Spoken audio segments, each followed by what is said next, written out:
A major piece of legislation will decide the fate of the U.S. debt ceiling. And in other political news, more candidates enter the Republican field for the White House. Hello, I'm Anand Knight, and this is The Heat.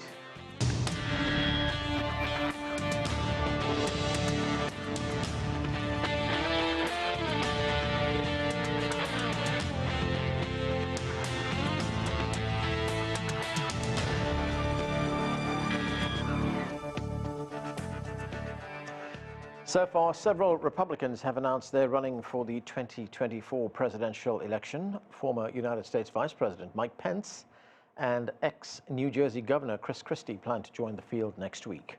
Meanwhile, the U.S. House of Representatives passed the bill to prevent the federal government from defaulting on its debt. The 99-page deal now awaits approval in the United States Senate before the June 5th deadline. Well, we're joined now by CGTN's Sean Calebs. He joins us with more on this bill. So, Sean, this bill now goes to the Senate. What happens? I mean, can the Senate change it? Can it send it back to the House? Absolutely. They can do a lot. And right now, they are debating, do they want to add any amendments to this? Now, that's where things get, of course, very tricky. We can tell you that Majority Leader Chuck Schumer came out and said time is one luxury that members of the U.S. Senate simply do not have to have. You talked about that June 5th deadline, and that is a deadline from the U.S. Treasury basically saying that this measure has to be signed, approved, and signed by President Joe Biden into law, or else the U.S. runs the very real risk of running out of cash and not being able to pay its bills. Now, McConnell is urging Democrats come out in support of this measure, as is the Minority Leader, Mitch McConnell of Kentucky. A couple of procedural things. 100 members, all 100 members, must vote to fast-track this, approve it for fast-track, or else then everything's open for discussion, and it would be basically impossible to have this thing hammered out and signed by Monday. One thing being kicked around right now by many Senate Republicans is the money that has been allocated for the Defense Department. Republicans say it simply isn't enough with the ongoing events in Ukraine, plus growing tensions with nations such as China. The U.S. believes it needs to bolster its military, spend more money on military. The Democrats say, look, not at this point. It's not. We just don't have the money for it. We have the largest military budget on earth. So that is being discussed right now. The big concern is if an amendment would be brought up and approved, then this measure would have to go back to the House of Representatives. They would have to open the floor up for discussion. They would have to approve that measure, and then a conference committee would get together, and try to hammer something out and eventually get it to Joe Biden. Clearly, there is not enough time for that. So the question is, will more rational heads prevail over this and say, look, let's hammer out some kind of debt ceiling package that we can all live with, move forward, and then deal with the other concerns down the road, which is what some Republicans say they want. They want another authorization to bolster the military later down the road, but that just does away with any kind of benefit you have towards trimming the national debt. So it is what it is. It's politics in the United States. It's watching the sausage being made, and the clock is ticking, and they have to find a way to move this forward. Right, but Sean, looking at that vote that you were talking about to fast-track this bill, that's a very high bar, isn't it? All 100 U.S. senators will have to vote for the bill for that to happen. As you pointed out, the Minority Leader, Mitch McConnell, he supports the bill, but is there still a chance it could get derailed? I don't know if it could get derailed. That would be a very tough sell, because I think that everybody at this point realizes, look, the Senate would have loved to have more time to hash this out. It took the House how long to approve this and then get it, and now the pressure's on, and a lot of Senate members believe they basically have to rubber stamp it, and they don't like being put in that position. But I think that if you listen to what people are saying, read between the lines, they may be posturing, saying, we need this for a budget. You know, we need this for our climate fight. We need this now. We need this now. But at the end of the day, if they don't approve this, and if the debt ceiling is not raised by Monday, then they run the risk of not only destroying the United States economy, bumping up unemployment rate from 3.4% to about 8%, putting millions of people out of work, but what is it going to do to the global economy? Then fingers all over the world would be pointed at the United States. How did you let this happen? The biggest economy on earth. It's just a mess. So I think that calmer heads are going to prevail. It's a lot of theater, it's a lot of politics, but at this stage, all the discussion is atmospheric. Until they take a vote, we don't know what they're going to do. But as I mentioned, Schumer says the Senate will stay in session until they approve this measure. Okay, Sean, thanks. That was CGTN Sean Caleb's reporting. Well, to continue our discussion right now, let's bring in our panelists. Joining us here in Washington, D.C., Adolfo Franco is an attorney and Republican strategist. Joseph Williams is a former senior editor at U.S. News and World Report. We also have Bruce Fein. He is a constitutional lawyer. And Douglas Sloan is a political analyst and principal at the National Capital Strategy Group. Welcome to all of you. Douglas Sloan, this was a vote for the record, wasn't it? I mean, more Democrats voted for what is essentially a Republican bill than Republicans themselves. What does that tell us? Well, I think it tells us that the Democrats are the adults in the room.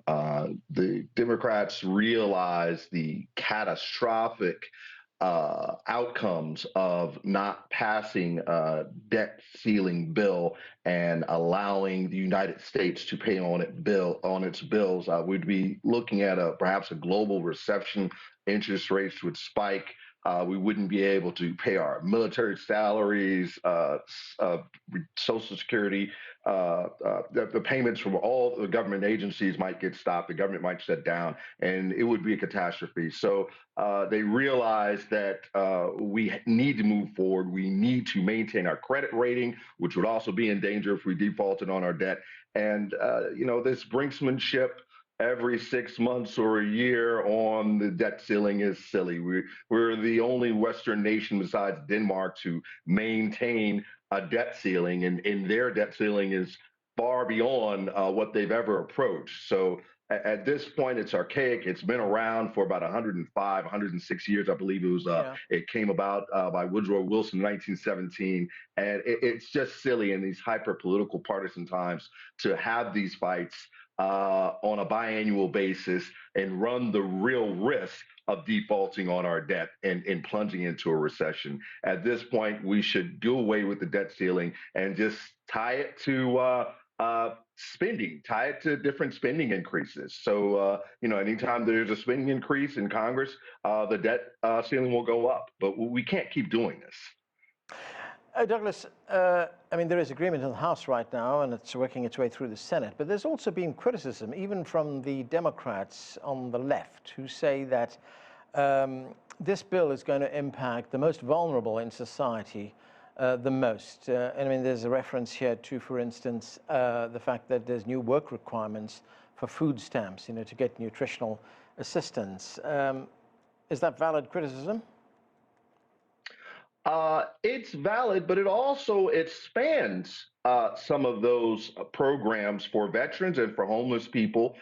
So there was a little give and take in this bill. I understand that people are concerned. I believe they raised the age of people receiving those benefits into the mid-50s, that you still have to work. And there are obvious concerns on the Democrats within the Democratic Party about this, but also some of those services got expanded. And, politics is all about compromise. This is how the sausage is made. We have to understand that you're going to give a little and hopefully get a little.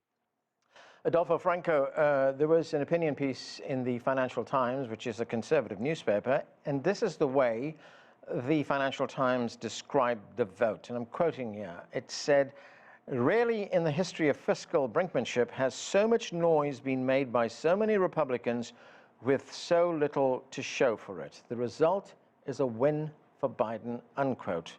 What do you make of that? Well, I have a lot of respect for the Financial Times and even more for my friend Douglas. But a couple things. A little bit of history here, just recent history in the last 4 months. The President of the United States said absolutely no negotiations of any kind. A clean debt ceiling increase, period. No negotiations. How many times did we hear that from the White House press secretary? Constantly. No negotiation, not up for negotiation, no taking hostages. At the end, he negotiated. So it has to be, first, a huge win for Speaker McCarthy. There's just no question about it. That was the position of the White House and the position of many Democrats in the first instance. Secondly, I think $2.1 trillion in savings is not chicken feed, with all respect to the Financial Times. It was a House bill when we only control 1/3 of the government, 1/3 by 4-seat majority. That House bill that was initially passed, was that going to pass the Senate and have the president sign it? Absolutely not. Douglas is right. This was the compromise, but reminding everyone that the president said he would not compromise, and indeed he compromised. So I think a lot was in that bill that was very happy, made many conservatives happy. A couple of things as well, additional things. The adults in the room, I guess, Douglas, there are 50 children, Democrat children, because 50 Democrats did not vote for this bill. You really almost have equal numbers of 71 Republicans, a little larger number of Republicans in the House, but pretty much the left and the right of the parties that wanted to stick to their guns didn't go along with this bill, and both sides had enough margin to give what we call passes. Right. To do it. So you have to understand that this is a Republican victory that has, remember, the alternative was a clean CR. Now we have major significant concessions, of which I will say President Biden, when he was a senator, 5 times insisted on non-clean, exactly what Kevin McCarthy has done. So when Douglas refers to whether it's the filibuster or the debt ceiling, when they're not in the driver's seat, they want to eliminate these things, stack the Supreme Court when things aren't going their way. When they're back in the minority, you will hear a very different tune from Douglas and Democrats about the debt ceiling and about the filibuster. And indeed, President Biden is an example of that 5 times when he insisted on concessions and negotiations when there were Republican presidents. Okay. Adolfo, very briefly, if you can, you say it's a huge win for Kevin McCarthy, but given the level of unhappiness on the right among Republicans, how safe is his job as Speaker? Well, I think it's going to be tenuous. I'm not going to spin anything in this program. That's why I like this program. It's going to be very difficult. I really think it would be an embarrassment there might be a motion to vacate, to change the speakership this early on. I think it would be very, very devastating for Republicans. So I think that's a problem. He has to reach out and make some assurances, particularly in the appropriation strategy. That's the next step, and beyond the next 2 years. Keep in mind that the viewers have to understand this. The $2.1 trillion I'm talking about in savings is for the next 2 years. The expectation is that we will win the White House and control of Congress in 2 years, and then we can address the remaining 6. Okay. But to the short-term question that you're asking, yes, I think it's going to be a very big challenge. But the question is this: if it's not Kevin, who I know, who is it? Who is the next speaker? Obviously, you're not going to get someone that represents only 50 or 60 or 70 members, and 150 are not on the Freedom Caucus. So that's the challenge for the opposition. Okay. Joseph Williams, let's look at some of the concessions, if I could call it that President Biden had to make to get to this deal. I mentioned the fact that there's new work requirements for food stamps. The IRS would see some of its funding cut by about 25%. It's around $21 billion. The repeal of clean energy provisions, which was in that initial Inflation Reduction Act. There'll be cuts in student relief as well. But of course, everyone agreed that the Pentagon needs more money. So how will this look for the president politically? Politically, it's a mixed bag. I mean, I concur with everything that everybody said ahead of me, in that it's a compromise that both sides can claim some victory, both sides can claim defeat. Ultimately, President Biden saved the economy from defeat. He had to walk back his word a little bit in that he was not going to negotiate, so that two-fisted, bully pulpit kind of president that progressives were hoping for didn't really show up here, and the pragmatic, centrist, get things done candidate, or president rather, very much was in the room when all of this was going on. I think that there were a lot of problems with communicating the message. I think the Democrats were kind of caught wrong-footed in even considering the fact that they had the luxury that the Republicans were not unified enough to pass a congressional resolution addressing this debt ceiling bill with Kevin McCarthy as Speaker. So I thought that they underestimated the fact that McCarthy was a weak Speaker. I thought they underestimated the fact that they could have gotten this done last year when they had control of both the House and the Senate. It didn't happen. Biden was forced to come in and clean up a bit of a mess. His communication was a little flat-footed. I think all things being equal, he gets credit for not having the economy drive off into a dish. But as far as political capital is, he had to spend some. So ultimately, I believe for him, it's going to be a wash. Bruce Fein, great to have you with us. The Guardian newspaper, which supports the Democratic Party, did an analysis of the bill. and had this to say about President Biden, and I'm quoting here again. It said, Biden could also claim vindication for his underlying theory of his presidency that in the age of polarization, it takes an apostle of bipartisanship and a 36-year veteran of the Senate to reach across the aisle and make deals with his opponents. Do you agree with that, that Biden is the, as the Guardian says, the apostle of bipartisanship?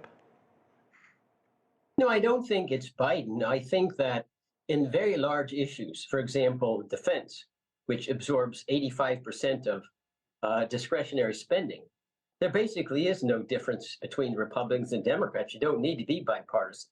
Everyone's in favor of a military industrial security complex. Everybody thinks, China and Russia, Putin and Xi are the bad guys, and we have to be the policemen of the world. And that's why the military budget continues to spiral, oftentimes greater than what the president proposes. So I think that despite the theatrics that suggest that there's these enormous differences between Republicans and Democrats, I think 80–90% of that is just a mirage. They agree on most of the things.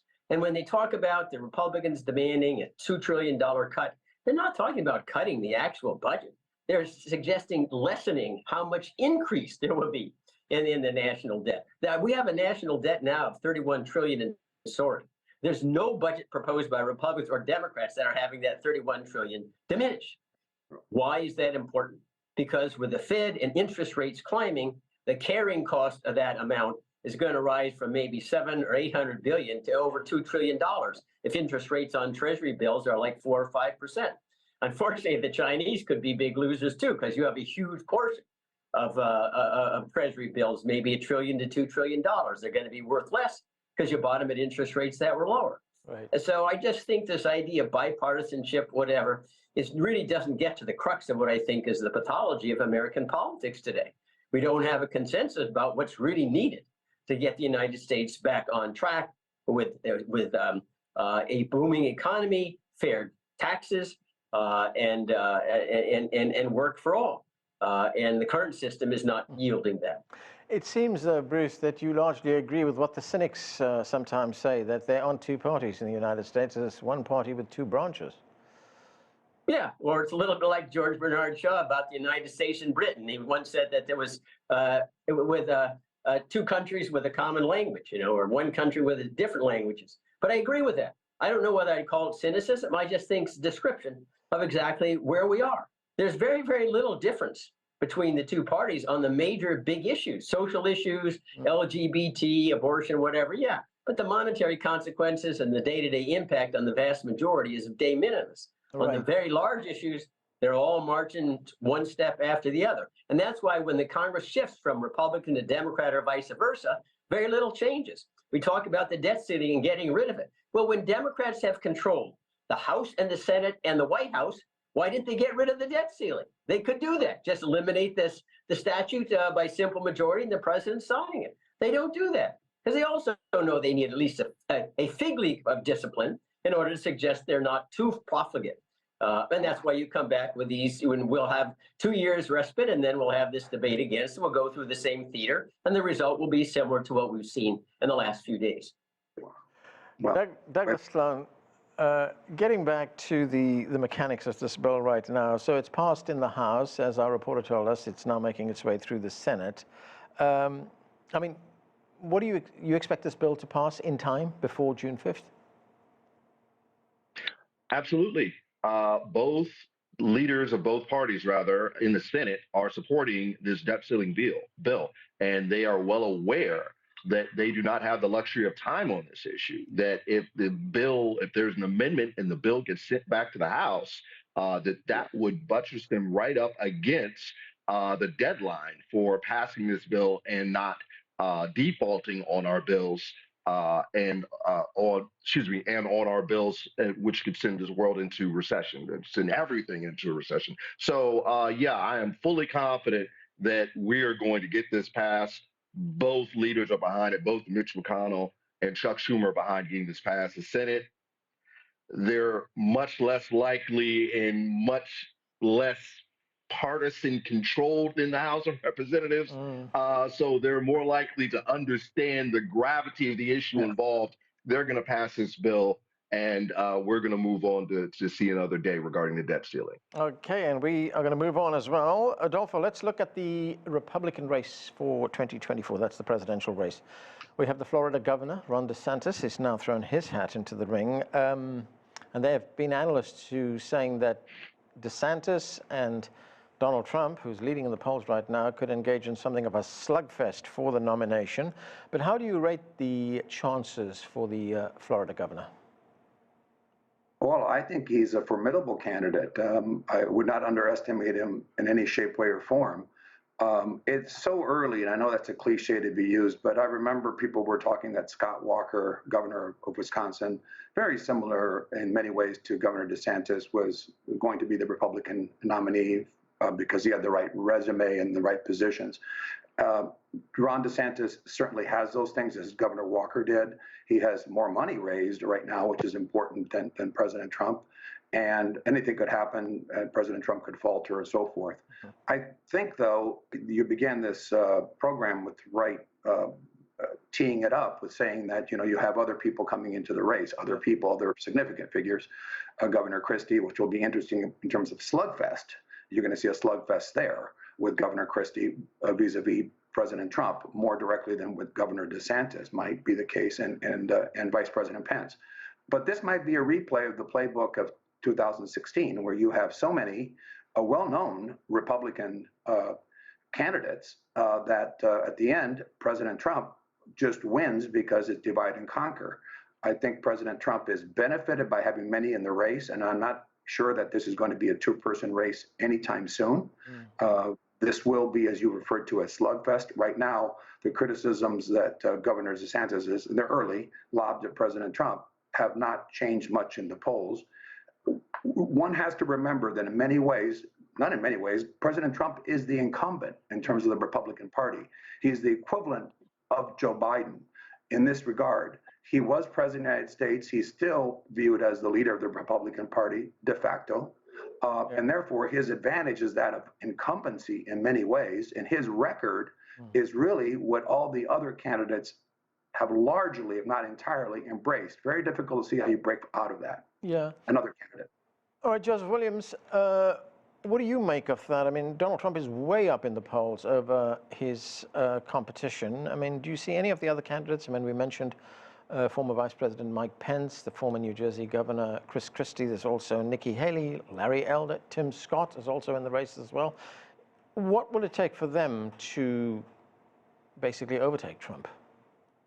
It would probably take Donald Trump and leg irons for any one of those other candidates to emerge, because every time we talk about the 2024 Republican race, the only constant in any of these discussions is Donald Trump, how the candidates compare to Donald Trump, how the candidates' positions compare to Donald Trump, how the Republican voters still want more Donald Trump. And it's going to be hard for me to see anyway how anybody other than Donald Trump can capture the imagination the way he did in 2016. And even still, some of the bloom has gone off that rose, but it's still very, very powerful among the Republican base. We have entire state legislatures that are bending their philosophies and bending their legislation to match what Trump is talking about on the stump. So I think it's going to be a very difficult challenge for anybody to break through. The one X factor, you raised it, is Chris Christie. If Chris Christie does enough damage, and if Donald Trump has enough legal problems that Christie makes him more vulnerable, then I think it's likely for somebody like DeSantis to break through, maybe a Haley, maybe a Tim Scott, but probably DeSantis, and it's going to all hinge on what happens with Donald Trump in the near term, in my opinion. Right, Bruce Fein, those legal problems that Joseph speaks about there, I mean, that is the one challenge, of course, that Donald Trump has, that none of the other candidates have. I mean, will he be able to overcome those challenges in the run-up to the election? I mean, there was an Axios poll that was done, which showed that most Americans approve of the indictment of Donald Trump, but a plurality believes that politics also played a role in this. Well, politics plays a role in virtually any high-profile prosecution. I served in the Justice Department for 15 years. It's a matter of degree. But I do think that the legal issues, especially at the federal level, are the elephant in the living room for Mr. Trump. At least if the newspapers are right, the grand jury is receiving information that Trump, over audio, tape was stating that, yeah, he knew he had documents that should have been returned. He had done kind of a dress rehearsal for hiding documents when the FBI came with their subpoena, that he was sharing classified information about Iran and others with friends and neighbors. He was not an ingenue who didn't have any clue about what should have been returned to the National Archives under the statute or whatnot. And then we still have the very serious issue of January 6th, where Mike Pence now is testifying for a grand jury about what Mr. Trump's intent was the day or two before January 6th, because you may recall, Mr. Pence had 6 one-to-one meetings with Mr. Trump, and by all accounts, they were meetings in which the president sought to browbeat Mr. Pence into violating his 12th Amendment obligation to count these state-certified electoral votes, which had withstood 61 court challenges. And that shows a state of mind of Mr. Trump, is what he was getting at when he told his supporters on January 6th, go to the Capitol, this election was stolen, we got to get our country back. So that's a very serious claim. Now, the reason why that's even more serious than others is that if there were an indictment and conviction under the Insurrection Act, Mr. Trump, under Section 3 of the 14th Amendment, could not run for president in 2024. But these say we're not there yet. He's entitled to presumption of innocence and due process. But that is a huge issue. But I agree with the other commentators. Absent a very, very serious criminal charge, Trump's going to do a cakewalk and get the nomination. Okay. Joseph Williams, very quickly, I've got less than a minute. There's been lots of talk about a third-party candidate in the upcoming election. Is that likely? And I don't think there's many people who are saying that a third-party candidate will win the election, but how would it impact the other two candidates? Well, again, we've been here before. Ross Perot comes to mind first and foremost. I think it could divide the Republican and Democratic centrist votes, which arguably everybody's fighting over the middle third. If it divides the middle third narrowly enough, and if they have a candidate that captures the public imagination enough, it could make an impact. Whether or not they can find that person remains to be seen. I have not heard very much about anybody that seems like they would raise so much as a ripple in this crowded field. Okay, and that's where we have to leave it. Thanks to all of you for being with us. I'm Anand Naidu in Washington, D.C., and thank you for watching.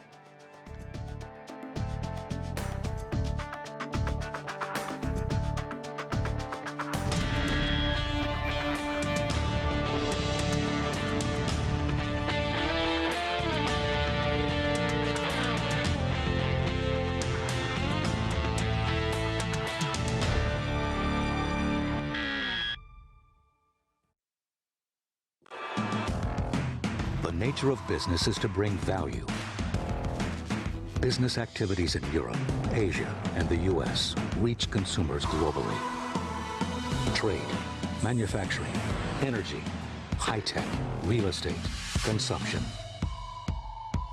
We give an expanded view on global business and how it covers, influences, or relates to the whole world. Global business, only on CGTN.